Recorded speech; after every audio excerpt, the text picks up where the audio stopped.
August 5 முதல் August 26 வரை சென்னையில் வந்து ஆக்சிடென்ட் குறைக்கும் வண்ணம் ஜீரோ ஆக்சிடென்ட் டே அப்படிங்கிற தலைப்பில் கேம்பெயின் ஸ்டார்ட் பண்ணோம்.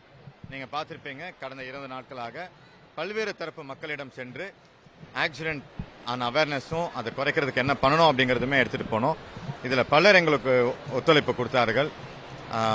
பட் முக்கியமாக இந்த 20 நாள் கேம்பெயினில் சென்னை பெருநகர போக்குவரத்து காவல்துறை ரொம்ப மகிழ்ச்சியாக சொல்கிறது என்ன அப்படின்னா, லாஸ்ட் இயரை கம்பேர் பண்ணும்போது 13 ஃபேட்டல் ஆக்சிடென்ட் அப்படின்னா உயிரிழப்புகள் 13 வந்து கம்மியாக இருக்கு. ஸோ ஒரு மந்தில் 13 ஆக்சிடென்ட்ஸ் கம்மி பண்ணோம் அப்படின்னா ஒரு வருஷத்துக்குன்னு பார்த்துக்கிட்டோம் அப்படின்னா 150 உயிர்களை வந்து நம்ம வந்து மீட்க முடியும். ஸோ அது ஒரு பாசிட்டிவ் ட்ரெண்ட். அது மட்டும் இல்லை, கிரீவியஸ் இன்ஜுரிஸ் ஆன ஆக்சிடென்ட்ஸ் பார்த்தோம்னா நமக்கு 60 விழுக்காடுகள் 60% வந்து நமக்கு கம்மியாக இருக்கு. கடந்த வருடம் நமக்கு வந்து 154 வழக்குகள் அப்படின்னு சொல்லும்போது இந்த வருடம் நமக்கு 51 வழக்குகள் வந்து நடைபெற்றிருக்கு. அப்படி பார்க்கும்போது கிரீவியஸ் ஹார்ட் இன்ஜுரிஸும் நமக்கு வந்து கம்மியாக இருக்கு. அது என்ன எடுத்து காமிக்குது அப்படின்னாச்சுன்னா, ஒரு ஆக்சிடென்ட் நடக்கும்போது அது கிரீவியஸாக மாறுறதும் இல்லை சிம்பிள் இன்ஜுரியாக இருக்கிறதும் நம்ம எடுக்கிற சேஃப்டி ப்ரிகாஷன்ஸ் பொறுத்து. நம்ம ஹெல்மெட் போட்டு வரும்போது, நம்ம டிடி இல்லாமல் இருக்கும்போது, நம்ம ஓவர் ஸ்பீட் போகாமல் இருக்கும்போது, அதே போல் நம்ம சீட் பெல்ட் போட்டிருக்கும்போது ஒரு ஆக்சிடென்ட் அதோட இன்டென்சிட்டி கம்மி பண்ணுறதுக்கான ஒரு வாய்ப்பு நம்மக்கிட்ட இருக்கும். அந்த சேஃப்டி ப்ரிகாஷன்ஸ் நம்ம ஃபாலோ பண்ணும்போது கிரீவியஸ் ஆகாமல் உயிரிழப்பு இல்லாமல் வந்து நம்ம வந்து அந்த ஆக்சிடென்ட்டை கன்வெர்ட் பண்ண முடியும். ஸோ இந்த கன்வர்ஷன் நமக்கு வந்து ஆக்சிடென்ட்ஸ் பார்க்கும்போது நிறைய பேர் இந்த கேம்பெயினால் அந்த விழிப்புணர்வு வந்து நமக்கு ஒரு சக்ஸஸ் ஆகவும், நிறைய பேர் நம்ம டிராஃபிக் ரூல்ஸை ஃபாலோ பண்ணுறாங்க அப்படிங்கிறது தெரியுது.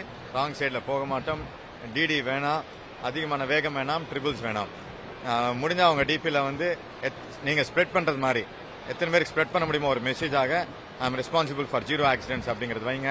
எங்கள் பேனர் சிட்டி முழுக்க இருக்குது, ஜீரோ இஸ் குட்னு வைங்க. Let us make Chennai proud.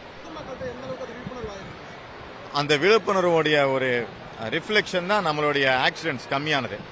13 accident ஒரு மந்த் கம்மியாக இருக்குது அப்படிங்கிறது கடந்த பல ஆண்டுகளாக நானும் பார்த்துட்டு இருக்கேன். ஒரே மந்தில் இவ்வளோ ஆக்சிடென்ட்ஸ் கம்மியானதில்லை, 1-2 கம்மியாகும், நெக் டு நெக் தான் போயிட்டு இருக்கோம். அதிகமாகுமே தவிர கம்மியாகிறதுங்கிறது முதல் வாட்டி. 13 ஆக்சிடென்ட்ஸ் 13 ஃபேட்டல் ஆக்சிடென்ட்ஸ் கம்மியாக இருக்குங்கிற ட்ரெண்ட் பார்த்துருக்கோம். நமக்கு இன்னும் இந்த மாதத்துக்கு இன்னும் ஒரு 4-5 டேஸ் இருக்குது. இதே இன்னும் அப்படியே மாதிரி கண்டினியூ ஆகிட்டு இருந்தால் நல்லாயிருக்கும். என்ன எக்ஸாம்பிள் சொல்லணும்னா, நம்ம இந்த கேம்பெயின் ஆரம்பித்த முதல் வீக் நமக்கு வந்து ஃபர்ஸ்ட்டு 5 டேஸில் 10 உயிரிழப்புகள் ஆச்சு. இந்த கடைசி 5 நாளில் நமக்கு 2 உயிரிழப்புகள். ஸோ 10லிருந்து லாஸ்ட் 1 வீக்கில் வந்து நமக்கு 2 கம்மி பண்ணியிருக்கோம். ஸோ அது வந்து ஒரு ரிஃப்ளெக்ஷன் தான். பட் இன்னும் அந்த இரண்டாவது அப்படிங்கும்போது இன்னும் சிலர் இருக்கிறார்கள் அப்படிங்கிறது தான். அவர்களுக்காக தான் இன்னைக்கு கடைசி நாளாக இந்த மெசேஜ் கொடுக்குறோம். நாளைக்கு அதுவும் இல்லாமல் பார்த்துக்கலாம். ஸோ எல்லாருமே ப்ளீஸ் ஃபாலோ டிராஃபிக் ரூல்ஸ்.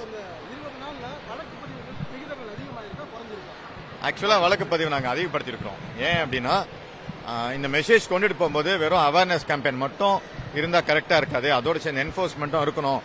இல்லாட்டி லைட்டாக எடுத்துக்கிறதுக்கான வாய்ப்பு இருக்குது அப்படிங்கிறதுக்காக ராங் சைட் டிரைவ் ஃபர்ஸ்ட் வீக்கில் மட்டுமே ராங் சைட் டிரைவிங்கில் 11,000 வழக்குகள் போடப்பட்டது. அது மாதிரி வழக்குகளும் அதிகப்பட்டது. செய்திகளை உடனுக்குடனும் துல்லியமாகவும் தெரிந்து கொள்ள சப்ஸ்கிரைப் பண்ணுங்க.